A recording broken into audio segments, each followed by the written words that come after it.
आप लोगों को मेरा नमस्ते नमस्कार।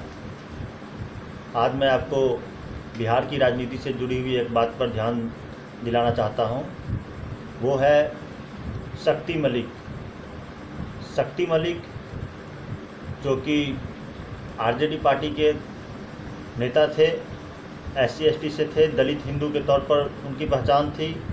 रानीगंज विधानसभा में वे कार्यरत थे और वहीं से चुनाव लड़ने की आशंका थी, तो वहाँ पर वो कार्यरत थे और वहीं पर पूरी तैयारी कर रहे थे अपने चुनाव की। उनका नाम था शक्ति मलिक। तो शक्ति मलिक ने अपने बयान में कुछ दिनों पहले कहा था कि आरजेडी के नेता उन्हें धमका रहे हैं, उन्हें जान से मारने की धमकी दे रहे हैं और उन्हें चुनाव से हटाया जा रहा है, दूर किया जा रहा है। एक बार जब वो अपने क्षेत्र में कार्य कर रहे थे, जनता के बीच में संबोधन चल रहा था ताकि चुनाव में उनको एक वोट मिले, तो उनको पटना बुलाया गया और पटना जो कि बिहार की राजधानी है, तो वहाँ बुला करके वहाँ पर अनिल कुमार साधु कह रहे हैं कि वो लालू प्रसाद यादव के जमाई राजा हैं, जो भी हैं, तो उन्होंने 50 लाख की मांग की कि 50 लाख दीजिए, तब आप कहीं वहाँ जाकर कहीं पर भी आपको चुनाव लड़ने के लिए दिया जाएगा, वरना आप इससे दूर रहिए और अगर आप ये नहीं दे सकते हैं तो आप उस क्षेत्र में घूमना छोड़ दीजिए। तो आरजेडी का ये आरोप था कि वहाँ पर जो वो गोलबंदी कर रहे हैं तो इसलिए कर रहे हैं ताकि आरजेडी का वोट कट जाए, क्योंकि उनको चुनाव में नहीं लड़ने दिया जा रहा है, क्योंकि 50 लाख रुपये भी नहीं है और वो अगर चुनाव में नहीं लड़े तो वोट की कमी हो जाएगी। तो उन पर जो आरोप था उस पर शक्ति मलिक ने कहा कि बहुत पहले भी आरजेडी के शासन में बहुत बड़े कुख्यात आतंकवादी, जिहादी और माफिया जो थे, माओवादी, वो लोग बहुत ज़्यादा सक्रिय थे और उसी तरह तर्ज पर उनको धमकी दिया गया कि भूलो मत कि मैं किसका बेटा हूँ, पूर्व मुख्यमंत्री हूँ, मुख्यमंत्री का बेटा रहा हूँ और किस अंदाज में हमारी राजनीति चलती है और हम क्या करते हैं, तो तुम्हारे साथ ही वही हश्र होगा। और बाद में कुछ दिनों बाद दलित हिंदू नेता के तौर पर शक्ति मलिक की हत्या कर दी गई। आपने देखा होगा कि शक्ति मलिक जो कि उनकी हत्या पूर्णिया में कर दी गई, तो उसके बारे में कुछ बातें निकल कर आई हैं, तो उसके बारे में जानते हैं। पहला तो यह कि वो रानीगंज विधानसभा में कार्यरत थे, दलित हिंदू के तौर पर दलित में जो है उनकी काफ़ी पहचान थी, वहाँ पर वो काफ़ी जाने जा रहे थे, लोगों के बीच में उनकी पहुँच थी, तो वोट को लेकर के ऊपर नीचे हो सकता है, तो उनकी हत्या करवा दी गई ताकि ये बात जो चल रही है कि किस तरह से वो पहले कुख्यात राज चलाते थे, तो वो उसका प्रचार हो रहा है इसके द्वारा। और ये आदमी अगर ज़िंदा रहा तो आगे हमको दलित का वोट नहीं मिलेगा, तो दलित हिंदू का वोट न मिलने पर हम जिहादियों के भरोसे आगे नहीं ज़्यादा बढ़ सकेंगे, तो बहुत बड़ी हार होगी। तो इसको लेकर के चिंता जताते हुए उनकी हत्या कर दी गई, ऐसी आशंका जताई जा रही है। तो उनको एक ख़ास बात थी कि शक्ति मलिक को आपने देखा भी होगा अगर लेटेस्ट वीडियो क्लिप, तो वो बैठे हुए हैं, तो उनको टीका लगाना और उनको हनुमान जी का लॉकेट पहनना ये सब पसंद था। काफ़ी ज़्यादा वो हिंदुत्व में थे और दलितों को आगे बढ़ाना चाह रहे थे। निश्चित पर राजनीतिक पार्टी में रहने के कारण उनकी बहुत बड़ी मजबूरी थी, जैसा कि बहुत सारे कुछ कांग्रेस के नेताओं की रही है, और उनके सामने में वो जिस के नाम पर पार्टी में आए थे उनकी बलि चल जाती है और वो चुपचाप रहते हैं। तो ऐसा भी हो सकता है उनको कुछ ऐसा संकेत मिला हो और उन्हें जब इतने पैसे की ज़रूरत हो, उतनी पैसे उनके पास नहीं थे। निश्चित तौर पर वो स्कॉर्पियो खरीदे थे नज़दीक में, लेकिन इसका मतलब ये नहीं है कि उनके पास इतने पैसे थे कि वो 50-50 लाख रुपये देते रहे सबको, और चुनाव में खड़े होने के लिए इतनी बड़ी हैसियत नहीं थी। निश्चित तौर पर लोगों में जान पहचान अच्छी थी, तो उसके कारण उनको एक महत्व था वहाँ पर नेता में। लेकिन आरजेडी एक राज्य स्तरीय पार्टी के तौर पर काफ़ी ज़्यादा फैली हुई है, तो उसमें उनका उतना महत्व नहीं दिया गया और उनको इस तरह से खात्मा कर दिया गया। उनकी हत्या कर दी गई है चुनाव से पहले और बड़े अच्छे से सल्टा दिया गया है। वहाँ के जो पूर्णिया के SP हैं, उन्होंने ये नहीं कहा कि उसमें जो किस तरह से पैसे 50 लाख मांगेंगे उसकी किस तरह से जांच होगी, उसके बारे में उन्होंने ज़्यादा व्याख्यान नहीं देते हुए ये बताया कि नज़दीक में ही समय में उन्होंने स्कॉर्पियो गाड़ी खरीदी थी, जिसका जो पैसा उन्होंने लगाया उसका स्रोत नहीं मिल पा रहा है। निश्चित तौर पर वो इस पक्ष में जा रहे हैं जांच के, ना कि उस पक्ष में कि कौन 50 लाख ले रहा था और किस तरह से ले रहा था, अनिल कुमार साधु का कौन है, कैसे इसने इतना बड़ा हर सीट पर इतना पैसा कैसे बैठा सकता है और किस तरह से ये कर रहा है और किस तरह से इसकी हत्या हो गई, जिसकी आशंका उसने पहले ही वीडियो रिलीज में की थी। उसको जान का डर था, लगातार उसे धमकाया जा रहा था। इसमें एक आगे बात आती है कि ये जो धार्मिक प्रतीक का टीका लगाना, हनुमान जी का लॉकेट पहनना, ये तो अलग है। हत्या जो गोली मारने से हुई तो काफ़ी नज़दीक से उनको गोली मारा गया और वो फिर हत्या करने के बाद घर के पीछे से निकल गए, आंगन होते हुए पीछे से निकल गए। मरने से पहले वो मरवाए जाने पर डर जता रहे थे। तो 3 लोग मारने में शामिल हैं, ऐसा उनकी पत्नी का कहना है कि 3 लोग थे। आरजेडी के 6 लोगों पर FIR दर्ज की बड़ी बात है। लालू प्रसाद के यादव के बेटे के हैं और साथी आरोपी भी हैं। 2 मैं भूल रहा हूँ कुछ नाम थे, तो लालू प्रसाद के दोनों बेटे और अनिल कुमार साधु और 2 और थे पासवान, 2 नाम उनकी पत्नी ने बताए थे। तो वो सब मिले हुए थे और मुख्य रूप से अनिल कुमार साधु, तेज प्रताप यादव के या इनके सारे पर उनका आरोप है कि उनकी हत्या करा दी गई, जिसकी आशंका उन्होंने पहले ही कुछ ही दिन पहले जताई और उनकी हत्या हो गई। 30 सितंबर को शक्ति का बयान आया और फिर उनकी हत्या हो गई। तो आपको याद होगा कि लालू प्रसाद यादव के राज में जो कहा जाता है कि आरजेडी के राज में शहाबुद्दीन स्टाइल गुंडागर्दी होता था, एक आतंक होता था।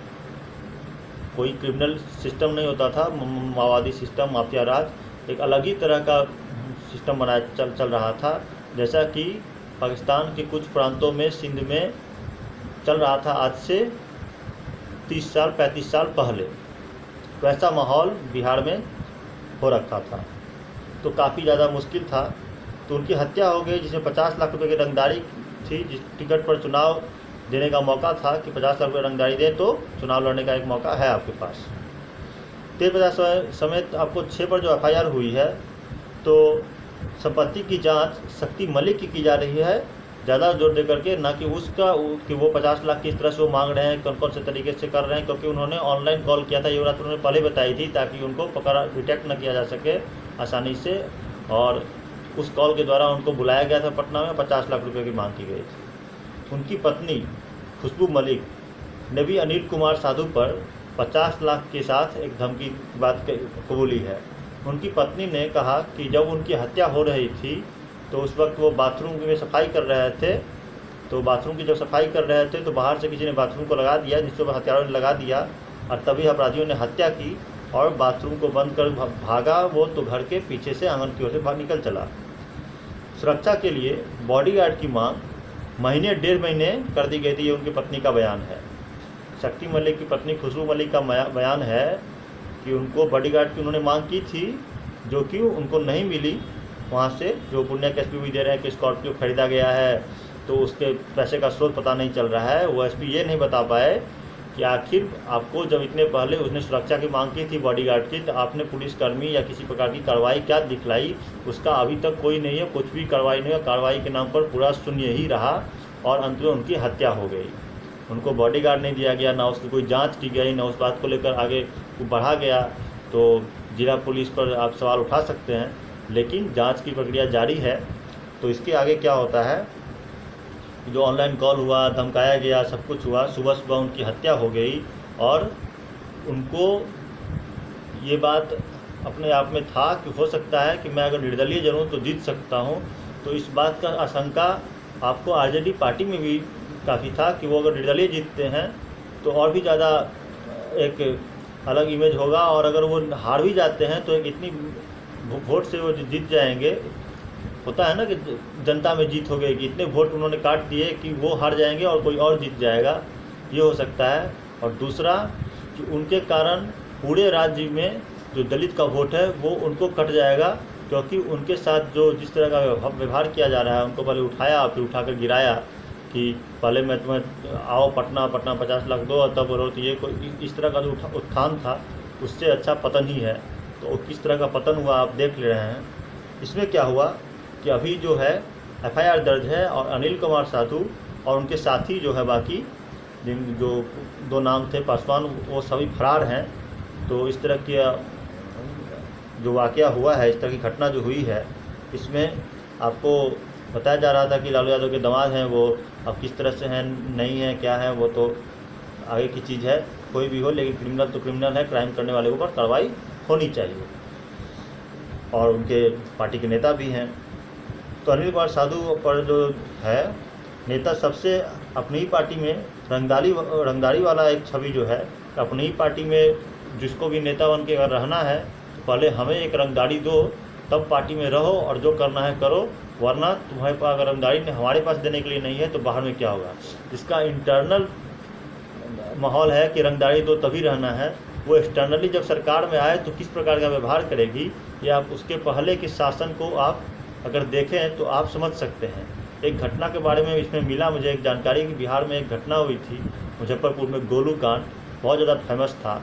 एक था जिसमें व्यापारियों के जो बेटे थे उनको जिंदा जला दिया गया था।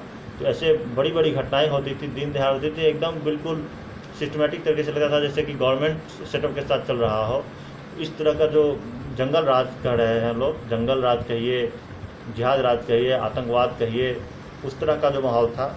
उसमें क्या हुआ है, इसमें दिलचस्प ये है कि आपको उत्तर प्रदेश में जो हाथरस की घटना हुई है, जिसमें एक लड़की की मृत्यु हुई, उस मृत्यु में हत्या की आशंका है, बलात्कार की आशंका है, जिसमें बलात्कार का रिपोर्ट नेगेटिव आया है, मतलब उनकी लड़की का बलात्कार नहीं हुआ है। उसका जो भाई है, किसने गला दबाया, क्या दबाया और किस तरह से उसको 15 दिन तक हॉस्पिटल में रखा, हो सकता है कि हॉस्पिटल में जान करके ही जिहादियों ने उस लड़की की हत्या करवा दी हो हाथरस में। हालांकि लड़की का बयान था, और लड़की और जिस लड़के से उसके झगड़े की बात है, उस लड़के से काफ़ी ज़्यादा दोनों में बातचीत थी, हो सकता प्रेम प्रसंग की बात सामने आ रही है। तो उनको जब लगा कि ये लड़की बच जाएगी तो हमारा तो जो माहौल बनाने का इरादा है वो बन ना सकेगा, तो हो सकता है कि उसकी हत्या करा दी हो। और क्योंकि घर में ही लड़की को डांट फटकार या पिटाई हुई कि आप जो है उसमें मत जुड़िए, आपको पैसा मिल जाएगा, आपको हम मतलब ब्लैकमेल कर रहे हैं एक तरह से कि आप मतलब डिटेक्ट हो जाइए कि आपके साथ शोषण हुआ है, आपको मारा जा रहा है और आपके बेटे को ही जेल हो जाएगा अपनी बहन को मारने के जुर्म में। इस तरह का माहौल बना करके उसको, वो ठीक थी, एक हॉस्पिटल में थी, और धीरे धीरे उसकी जो तबीयत है वो अचानक से फिर 15 दिन बाद मरी और गला दबा दिया गया था। तो आमतौर पर गला दबाने वाला ऐसा नहीं है कि वो 10 दिन 15 दिन झेलता है, उसका कोई सर फट गया हो, ब्लड निकल गया हो, ब्लड चल रहा है, लेवल तोड़ रहा है, उसका ब्लड धीरे धीरे बॉडी में पचेगा तो आगे जाके शरीर को बॉडी बिल्डअप होगा, तो उसकी ऑक्सीजन से राहत मिलेगी, धीरे धीरे उसका सांस फूलना बंद होगा। ऐसा कोई मामला नहीं था, मामला सीधा साधा सपाटा सा था, और उसमें बाद में वो धीरे धीरे किस तरह से मर जाते। तो मरने की भी एक जांच होनी चाहिए कि हॉस्पिटल में क्या कोई ऐसा सरगना, क्या इस तरह का कोई था जो इस पर नियंत्रण बनाया हुआ था और सोचे समझे तरीके से फुल प्रूफ प्लानिंग करने के बाद उसकी मृत्यु हुई या उसकी हत्या करा दी गई, इसकी भी एक जांच होनी चाहिए। उसके परिवार के लगातार उसके घर में कुछ खास लोग बैठे हुए हैं, वो आप उसको भीम आर्मी कहिए, कोई भी आर्मी कहिए या फिर जिहादी कहिए, कुछ भी कहिए, वो लगातार उस घर में बैठे हुए हैं और वो कहते हैं कि किसने फूफा ने भेजा है, किसने भेजा है, लेकिन वो ज़बरदस्ती उसी घर में बैठे हुए हैं। और जब वो रहते हैं तो किसी को बातचीत नहीं करने देना चाहते। तो इस पर भी एक चीज़ है। इसमें क्या हुआ है, आगे बहुत सारे खुलासे हुए हैं कि किस तरह से कांग्रेस पार्टी के वरिष्ठ नेता ने दंगा फैलाने की कोशिश की, आगजनी करने की कोशिश की, दलित हिंदू और सवर्ण हिंदू के नाम पर दोनों को कटवाने की कोशिश की। इसके साथ साथ ये भी आ रहा है कि किस तरह से उन्होंने उस लड़की के लाश को लेकर के बहुत बड़ा जो एक दहशत का माहौल, आतंक फैलाने का कोशिश किया जा रहा था हिंदू के ऊपर, कि हिंदू आपस में एक दूसरे पर दंगा करते हैं, जो कि पहले हिंदू मुस्लिम राइट्स के बारे में सामने आती थी। तो उसके लिए पुलिस ने हो सकता है जल्दी से लाश को जला दिया हो। तो इसकी जो जांच हुई, उस जांच में अब आगे जाकर के योगी सरकार ने केंद्र से सीबीआई जांच की मांग की और सीबीआई जांच की निगरानी सुप्रीम कोर्ट से करने की बात कही। निश्चित तौर पर राज्य सरकार पुख्ता सबूत के साथ मजबूती से स्टैंड में खड़ी है कि हमारी तरफ से ऐसी कोई कमी नहीं हुई है विशेष, जिससे कि हम घेरे जा सकें। निश्चित तौर पर इसमें कांग्रेस सरकार बुरी तरह से फंसती जा रही है और साथ साथ राज्य सरकार के कुछ लोग नप सकते हैं। तो उसी पैटर्न को मैं इसलिए बता रहा हूँ, उसी पैटर्न को अपनाते हुए वोट न कटे बिहार चुनाव में तेजस्वी यादव ने कहा है कि मैं मुख्यमंत्री जी से मांग करता हूं कि शक्ति मलिक की जो हत्या हुई है उसकी सीबीआई जांच कर दी जाए, ताकि लोग में जो ये दिखलाया जाए कि मैंने उस दलित हिंदू की हत्या नहीं करवाई है और मुझे 50 लाख रुपये जो हमारे एजेंट हैं या कुछ भी है पार्टी में नेता हैं उनको नहीं चाहिए था, और उनके चुनाव लड़ने समय कोई खतरा नहीं था, चाहे वो निर्दलीय लड़े, चाहे पार्टी में लड़े, या वो ऊंचे पद पर उनको पहुंच जाने से मुझे कोई खतरा न था, इसलिए मैंने उनकी हत्या नहीं करवाई है। लेकिन जांच जिस तरह से धूमिल चल रहा है तो आप इससे कुछ अंदाज़ा जरूर लगा सकते हैं कि किस तरफ जांच जा रही है।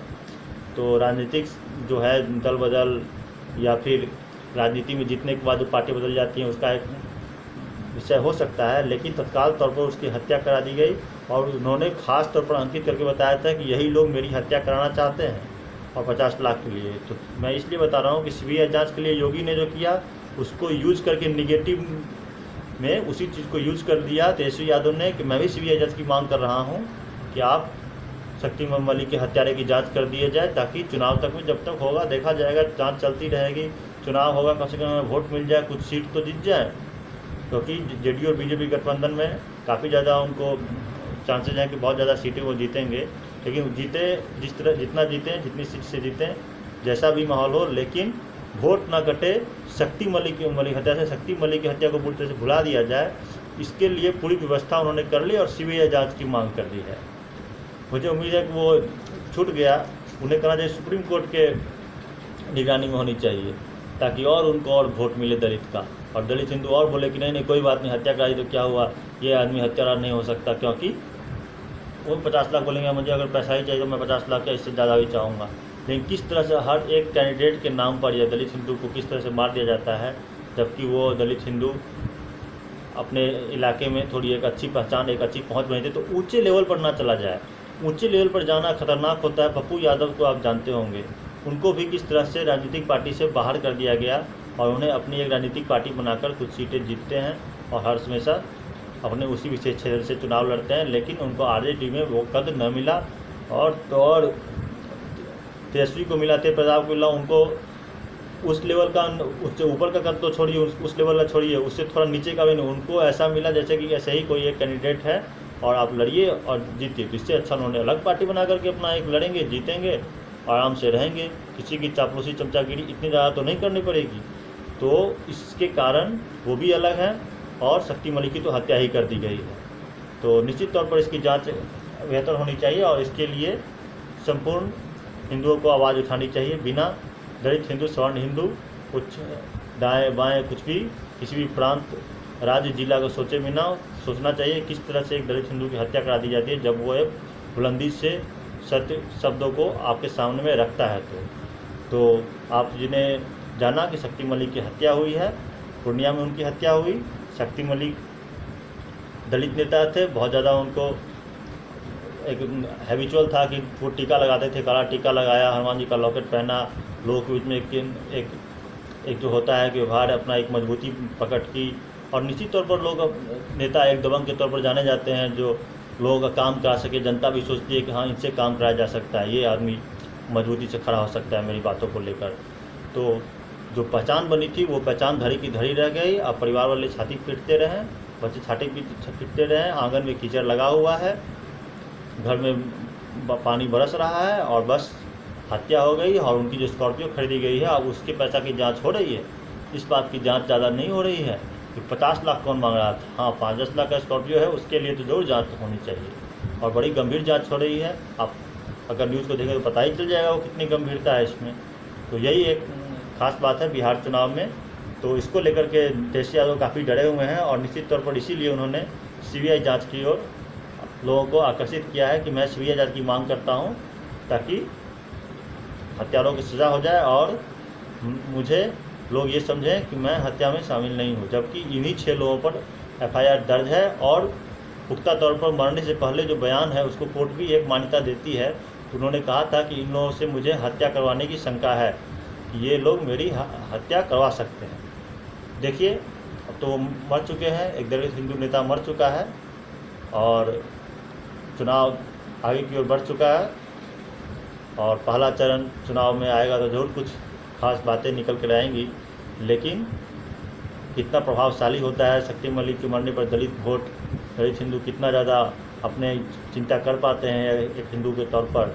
और पहले जिस तरह से लोगों ने वोटिंग कर रखी है और एक दूसरे को जाति के डर के नाम पर, तो अगर ये जीता तो उस जाति को डर है, ये जाता उस जाति को। एक बार सभी जाति, सभी वर्ण, सभी पंथ, धार्मिक पंथ एक होकर सिद्धांतिक तौर पर एक ही जाति है, विकास जाति, धर्म, सत्य, निष्ठा के साथ आप विकास के लिए वोट करें और राष्ट्र की एकता, अखंडता और सफलता को बनाए रखने के लिए राज्य चुनाव में भी वोट देने जरूर जाएं वोट देने के लिए। आपका अधिकार है। अगर आपसे ये अधिकार छीन लिया जाता तो आप इतनी वेदना में होते कि पूछने योग्य बात नहीं है। लेकिन आज अगर आपको अधिकार है तो आप वोट देने नहीं जाते। जरूर दें, शक्ति मलिक के लिए वोट दें और शक्ति मलिक को श्रद्धांजलि दें कि हाँ, एक व्यक्ति जब एक दलित हिंदू हो, सवर्ण हिंदू मरता है, उसका समाज पर असर दिखता है और हम उसको मरने नहीं देंगे विचारों से एक दलित हिंदू के तौर पर, और उससे आगे बढ़ाएंगे।